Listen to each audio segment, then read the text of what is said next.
নমস্কাৰ সকলোকে মোৰ নতুন এটা মিনি ভ্লগলৈ স্বাগতম জনাইছোঁ। এতিয়া ৰাতিপুৱা লাল চাহ কাপৰ লগত এটা আছিলে তৰা পিঠা। যোৱাকালি মায়ে বনাইছিলে এয়া পিঠা আৰু এইফালে মায়ে লৈ গৈছে বাৰ কাৰণে আৰু এইটো লৈ আহিছোঁ মই মাহী ছোৱালীজনীৰ বাবে। এতিয়া ঘৰত আহি অলপমান এক্সাৰচাইজ কৰিলোঁ, বহুত ভাগৰ লাগি যোৱা নিচিনা লাগিছে আৰু এয়া মায়ে গৰু গাখীৰ খীৰাই গ'ল। এতিয়া মই গৰুজনী পথাৰত খেদি থৈ আহিবগৈ লাগিব। খেদি থৈ আহিব লাগে মানে অলপ দিনৰ পৰা আমাৰ গৰু এৰাল দিয়া নাই, আমাৰ বুলি নহয় সকলোৱে গৰু এৰাল দিয়া নাই যিহেতু খেতি নাই এতিয়া। আৰু এইফালে চাই লওক ৰাতিপুৱাই কিমান ধুনীয়াকৈ হাঁহটোৱে পানীত চৰি আছে।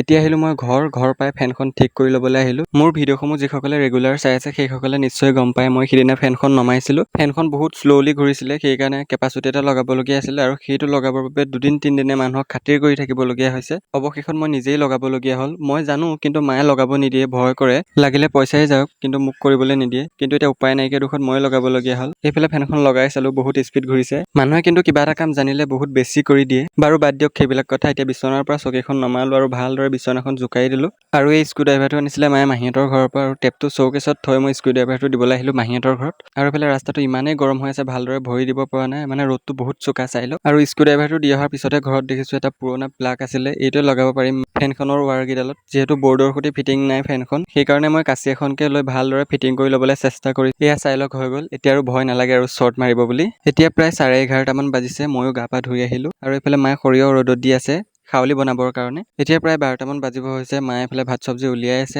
আজি দুপৰীয়া ভাত সাজ মাংসৰে আছিলে বাৰু, লগত দালিও আছে। ভাত খোৱাৰ আধা ঘণ্টামান পিছতে মই আহিছোঁ এতিয়া বিচনালৈ শুবলৈ বুলি। ফাৰ্ষ্টত ফিল্ম এখন চাই ল'ব লাগিব, তাৰপিছতহে অলপমান শুম। দুপৰীয়া 2 ঘণ্টামান খোৱাৰ পিছত এতিয়া মই উঠিলোঁ। মোৰ চেহেৰাটো এইটো। ৰ'দটো কিন্তু এতিয়ানো বহুত বেছি দি আছে আৰু মই ফ্ৰিজটো খুলিয়ে দেখিলোঁ যেন পানী বটল এটাও নাই। ইমানেই মানে ঠাণ্ডা পানী অকণ খাবলৈ মন গৈছে, কি ক'ম আৰু। সেইকাৰণে ষ্টিং এটাকে ল'লোঁ। আজিৰ ভিডিঅ'টো আছিল এনেকুৱা।